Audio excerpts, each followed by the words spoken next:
విజయవాడ ప్రజల కష్టాలను చూసి గుండె తరుక్కుపోతుంది. చిన్నపిల్లలు, మహిళలు, వృద్ధులు ఈ వరదల బారిన పడి ఎంత నరకం అనుభవిస్తున్నారో వారి మాటలు వింటుంటేనే మనకు అర్థమవుతుంది. కనీసం చిన్నపిల్లలకి పాలు అందటం లేదు, రోజుల తడబడి తాగేదానికి నీళ్లు అందటం లేదు. ఈరోజు ఎంతమంది వరదల్లో కొట్టుకుపోయారో అర్థం కాని పరిస్థితుల్లో అందరూ కూడా బాధపడుతూ ఏడుస్తూ ఉన్నారు. నిజంగా ప్రజలు ఇన్ని కష్టాలు పడటానికి, ఇంతమంది ప్రాణాలు పోవటానికి ఈ రాష్ట్ర ప్రభుత్వం కారణం కాదని నేను అడుగుతున్నాను. ముఖ్యంగా మంత్రుల విహారయాత్రలు, హాలిడేస్ ఎంజాయ్ చేయడంలో ఉన్న చిత్తశుద్ధి రాష్ట్ర ప్రజల మీద లేదు అని నేను గట్టిగా చెప్పగలను. ఇదేదో నేను విమర్శించడానికి చెప్పటం లేదు. 28వ తేదీనే 30వ తేదీలో వర్షాలు రాబోతున్నాయని చెప్పి వాతావరణం సమాచారం ఇవ్వటం జరిగింది ప్రభుత్వానికి. అయినా కూడా ముఖ్యమంత్రి గాని, మంత్రులు గాని ఎటువంటి సమీక్షలు చేయకుండా, ప్రజల్ని అప్రమత్తం చేయకుండా నిర్లక్ష్యం వహించడం వల్లే ఈరోజు ఇన్ని లక్షల మంది వరద నీళ్లలో మునిగిపోయారు. ఇంతమంది ప్రాణాలు పోగొట్టుకున్నారు. ఎంతమంది తిండి లేక, కరెంటు లేక, తాగునీళ్లు లేక, పసిబిడ్డలకి పాలు లేక ఎంత అవస్థలు పడుతున్నారో మనం అందరం కూడా గమనిస్తున్నాం. నిజం, చంద్రబాబు నాయుడు గారి ఇంటికి 3 కిలోమీటర్ల దూరంలోనే ఇంత పెద్ద విపత్తు జరిగినా ప్రజల్ని కాపాడలేకపోయారు అంటే ఇది రాష్ట్ర ప్రభుత్వం, రాష్ట్ర ముఖ్యమంత్రి వైఫల్యం కాదని నేను అడుగుతున్నా. ఈరోజు కరకట్టు మీదున్న అక్రమ కట్టడాలని కాపాడటం కోసమే విజయవాడని ప్రజల్ని ముంచేశారు అనటంలో నిజం లేదా అని నేను అడుగుతున్నా. గంట ముందు ప్రజలకు చెప్పినా వాళ్ళు ముంపు బారిన పడేవారు కాదు. వాళ్ళని అప్రమత్తం చేసి ఒక సేఫ్ అయిన ప్లేస్ కి పంపించున్నా ఈరోజు ఇన్ని లక్షల మంది, దాదాపుగా 3 లక్షల మందికి పైగా 4 రోజుల పాటు కరెంటు లేకుండా, తిండి లేకుండా, చిన్న బిడ్డలకి పాలు లేకుండా ఈ విధంగా నీళ్లలో మునిగి అవస్థలు పడాల్సిన అవసరం లేదు. దురదృష్టం ఏంటంటే ఈ రాష్ట్ర ముఖ్యమంత్రి నుంచి మంత్రుల వరకు ఎప్పుడు ఫ్రైడే వస్తుందా, ఎప్పుడు హైదరాబాద్కి వెళ్దామా, లేదా ఎప్పుడు విహారయాత్రలకు వెళ్దామా అని ప్లాన్ చేసుకోవడంలోనే చిత్తశుద్ధిగా ఉన్నారనేది ఈ 5 రోజులు మీరు చూస్తే మీకే అర్థమవుతుంది.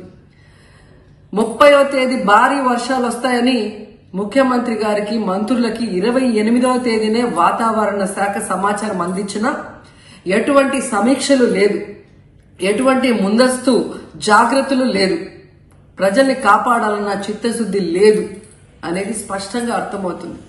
ఎందుకంటే ఈ రోజుటి వరకు 4-5 రోజులు ప్రజలకి తిండి అందించడంలో ఈ ప్రభుత్వం విఫలమైంది.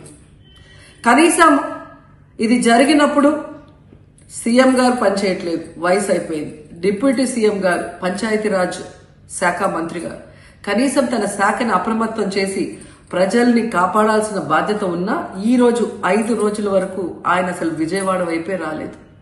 ఇక ఆ కాన్స్టిట్యున్సీ ఎమ్మెల్యే ప్లస్ రాష్ట్ర మంత్రి లోకేష్ గారు మొత్తం మునిగిపోయి మంగళగిరి, విజయవాడ అలల్లాడిపోతుంటే ఆయన హైదరాబాద్ లో ఎంజాయ్ చేస్తున్నారు. ఇక హోంమంత్రి గారు తెలిసిన సంగతే. ఇక మున్సిపల్ శాఖ మంత్రి నారాయణ గారు ఈరోజు విజయవాడని ముంచేసింది ఈ మున్సిపల్ శాఖ నిర్లక్ష్యం కాదని నేను అడుగుతున్నా. ప్రజల్ని సురక్షిత ప్రాంతాలకు తరలించే విధంగా ఈ నారాయణ గారు రివ్యూ చేయకపోవటం వల్ల ఈరోజు లక్షలాది మంది నీళ్లలో మునిగిపోయారు. వాళ్ళందరూ కూడా ప్రభుత్వం ఎప్పుడు కాపాడుతుందా అని ఎదురు చూస్తున్నారు. అయినా వీళ్ళకి పట్టింపు లేదు. ఇక రామానాయుడు గారు ఇరిగేషన్ మంత్రి, కనీసం ముందస్తు రివ్యూలు లేదు. కనీసం వరదలు వచ్చి ప్రజలు మునిగిపోతుంటే బోట్లను కూడా కొనుగోలు చేసో రెంట్కి తీసుకొని ఆ ప్రజల్ని తరలించే కార్యక్రమం ఆయన కూడా చేయలేదు. ఇక ఎప్పుడు వరదలు వచ్చినా, భారీ వర్షాలు వచ్చినా ముఖ్యమైన శాఖ రెవెన్యూ శాఖ. అనగాన సత్యప్రసాద్ గారు ఈయన విహారయాత్రలో ఎంజాయ్ చేస్తున్నాడు. కనీసం పునరావాస కేంద్రాలు ఏర్పాటు చేయాలి, మరి ఆ ప్రజలకి పాలు, తిండి అన్ని అందించాల్సిన బాధ్యత ఉన్నా ఏం పట్టించుకోలేదు. సో ఈ విధంగా చంద్రబాబు నాయుడు గారి దగ్గర నుంచి మంత్రులంతా కూడా ప్రజల్ని గాలికి వదిలేసి ఎలా నిర్లక్ష్యం వహిస్తున్నారో చూడండి. ఇప్పటికైనా వాళ్ళు కళ్ళు తెరిచి ప్రజల్ని కాపాడండి అని చేతులెత్తి నమస్కరిస్తున్నా. గతంలో జగనన్న ఏ విధంగా వాలంటీర్ వ్యవస్థ ద్వారా, సచివాలయ వ్యవస్థ ద్వారా ప్రజలకి ఏం కావాలన్నా ఇమీడియట్ గా వాళ్ళకి అందుబాటులోకి తీసుకెళ్లటమే కాకుండా ఏదైనా ప్రకృతి వైపరీత్యం వచ్చినప్పుడు వెంటనే వాళ్ళని సురక్షితంగా కాపాడే విధంగా ఈ సచివాలయ వాలంటీర్ వ్యవస్థని ఉపయోగించుకోండి. జగనన్న మీద కక్షతో ఆ వ్యవస్థల్ని నాశనం చేయడం వల్లే ఈ రోజు ప్రజలకు ఎవరు ఏం అందించలేకపోతున్నారని తెలుసుకోండి. అండ్ ఈరోజు జగనన్న విజన్ ఉన్న నాయకుడు, ప్రజల్ని ప్రేమించే నాయకుడని మరోసారి రుజువు చేసుకున్నారు. ఆయన కట్టించిన ప్రొటెక్షన్ వాళ్ళు లేకపోతే ఇంకా 1,50,000 పైగా కుటుంబాలు మునిగిపోయే ప్రమాదం ఉండేది. ఈరోజు ఆ ప్రాంతమంతా సేఫ్ గా ఉంది విజయవాడలో ఒక సైడ్ అంటే అది జగనన్న ప్రజల పట్ల ఉన్న అభిమానంతో ఆ ప్రొటెక్షన్ వాల్ కట్టించడం అనేది కూడా మనం అందరం గుర్తుంచుకోవాలి. అలాగే వైసీపీ నాయకులకు కూడా నా విన్నపం, నా విజ్ఞాపన, మీరు విమర్శించడానికంటే కూడా ఇది మనందరి ఉమ్మడి సమస్య, ఇది మనందరి ఉమ్మడి మన రాష్ట్ర సమస్య ఇది. సో మీరు కూడా నడుము వంచి, మీరు కూడా బయటకు వచ్చి మీరు కూడా సహాయక చర్యల్లో పాల్గొనాలని మనస్ఫూర్తిగా కోరుకుంటా ఉన్నాను. అలాగే గత 2-3 రోజులు నేను కనిపించట్లేదు అది ఇది అని మాట్లాడుతాను. ఒకటి చెప్తాను, ఇప్పుడు నేను వస్తే నాకు ఇబ్బంది ఏంటంటే ఈ సహాయక చర్యల్లో ఇబ్బంది పడిపోద్ది. ఒకసారి అందరిని మీద పడటం, దానివల్ల అధికార యంత్రాంగానికి కూడా ఒత్తిడి అవుద్ది. దానివల్ల నన్ను వాళ్ళు చెప్పడం వల్ల రాలేకపోయాను. అది నిన్న మీకు క్లియర్ కట్గా తెలియజేశాను. ఇంకా దీన్ని విమర్శించాలని ఎవరన్నా వైసీపీ నాయకులు అనుకుంటే భవిష్యత్తులో ఎప్పుడైనా సరే మీరు నాతో పాటు రావచ్చు, ఎక్కడికైనా సరే నాతో పాటు నా కాన్వాయ్లో తీసుకెళ్తాను మిమ్మల్ని. నాతో పాటు నడవండి, ఎలా ఉంటుందో మీకు అర్థం చేసుకున్నప్పుడు అప్పుడు మీరే సలహా ఇస్తారు. అందుకని దయచేసి దీన్ని ఒకసారి మీ దృష్టికి తీసుకొస్తాను. కానీ విమర్శించే వైసీపీ నాయకత్వానికి ఎవరికైనా సరే రాష్ట్ర ప్రభుత్వం చేస్తున్న ఈ చర్యల మీద ఎవరన్నా విమర్శించదలుచుకుంటే వాళ్ళందరికీ కూడా ఫస్ట్ మీరు సహాయం చేసి మాట్లాడండి. మీరు సహాయం చేసి మీరు బయటికి వచ్చి మీరు మాట్లాడి ఇళ్లలో కూర్చొని కాన్ఫరెన్స్లు పెడితే సరిపోదు. మీరు లోపలికి వచ్చి దిగండి మనస్ఫూర్తిగా. అలాంటి పరిస్థితులు అంటే మేము కూడా మాతో కలిసి తీసుకెళ్తాం.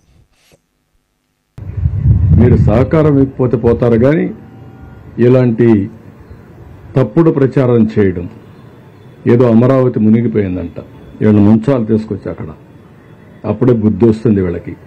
అమరావతి మునిగిపోయిందని ఎవరు చెప్పాడు మీకు? లేకుంటే అక్కడనే పోడ్చాల వీళ్ళ శ్మశానం అన్నారు, అక్కడనే పోడ్చాల, అప్పుడే బుద్ధి వస్తుంది. మనుషులకు బుద్ధి జ్ఞానం ఉండాలి, ప్రజాహితం కోసం పనిచేయాలి. దుర్మార్గంగా మహాడే కార్యక్రమాలు చేస్తున్నారు. ఎడారి అంటారు, ఎడారండి అమరావతి? ఇంకా సిగ్గు రాలేదు మీకు?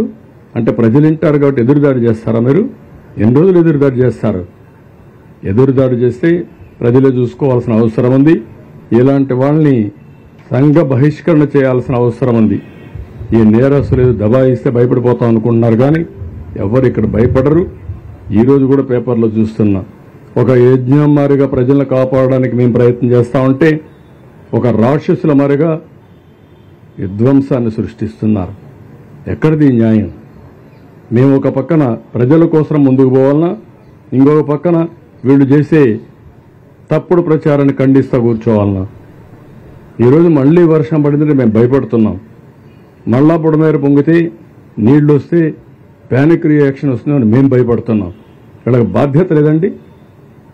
వీడు సమాజ హితం కోసం ఉండే పార్టీ అంటే ఇది? ఇలాంటి దుర్మార్గులు రాష్ట్రంలో ఉండడం కూడా అర్హత ఉందా నేను అడుగుతున్నా.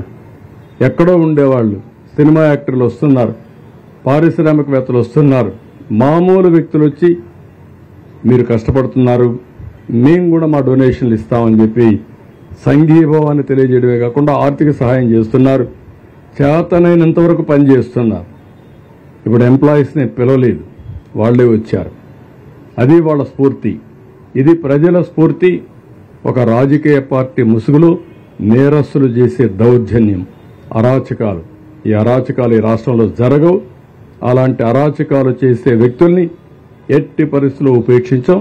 ఆ విషయం మీరు గుర్తుపెట్టుకోవాల్సిన అవసరం ఉంది. బాధ, రాత్రి మగుళ్ళు కష్టపడుతున్నాం, ఎంతో మంది కష్టపడుతున్నారు. ఆఫీసర్లందరినీ ఎప్పుడూ బురదలో తిరగనటువంటి ఆఫీసర్ని బురదలో తిప్పి పనిచేపిస్తున్నాం. కోప్పడుతున్నాం. తప్పదు, వెళ్ళాలి, ఉండాలి, కూర్చోవాలి. ఒక సీనియర్ ఆఫీసర్ ఫీల్డ్కి రారు. అలాంటిది రోజు చీఫ్ సెక్రటరీతో సహా అందరినీ ఫీల్డ్లో పెట్టి పనిచేపిస్తున్నాం. అది మా కమిట్మెంట్. బురదల్లే కార్యక్రమం మానండి. సిగ్గుంటే చేసిన తప్పు క్షమాపణ చెప్పుకోండి. కనీసం మీకు కాన్షియస్నెస్ ఉంటే ఆ కాన్షియస్నెస్ ప్రకారం మనసులోనే మీరు క్షమాపణ కోరండి, ప్రజాహితం కోరితే. అంతేగాని ఇష్ట ప్రకారం మాట్లాడితే మంచిది కాదు. నేను ఎప్పుడు రాజకీయాలు చేయను. సంక్షోభ సమయంలో ఎప్పుడు నా దేశంతా ఒకే ఫోకస్ ఉంటుంది. ఈరోజు డ్రోన్స్ తీసుకొచ్చాం, హెలికాప్టర్లు తీసుకొచ్చాం. ఈరోజు మార్నింగ్ కూడా హోమ్ మినిస్టర్తో మాట్లాడాను. వారిని కూడా రమ్మన్నాను, టీమును పంపిమన్నాం, మళ్ళా లెటర్ రాస్తున్నాం.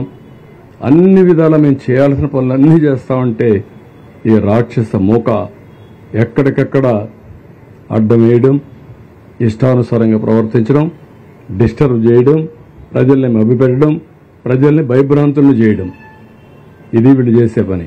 అమరావతి మునిగిపోతుందంటారు, లేదంటే మొత్తం ఇక్కడ జరగడానికి బుడమేరుని ఏదో గేట్లు ఎత్తేసారంటారు.